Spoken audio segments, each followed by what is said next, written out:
दोस्तों मैं देख रहा हूँ स्टोरी रिप्लाई और वीडियो कमेंट, यही है कि वीडियो नहीं आ रही है।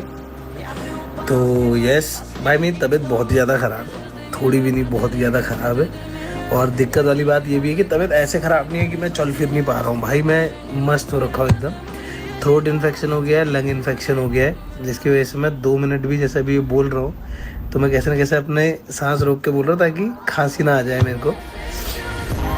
तो यस, दवाइयाँ ववाइयाँ चल रही है, जल्दी जल्दी सही होने का प्लान है। कल को स्ट्रीम का प्लान है एंड फिंगर्स क्रॉस्ड है भाई, होपफुली स्ट्रीम हो कल।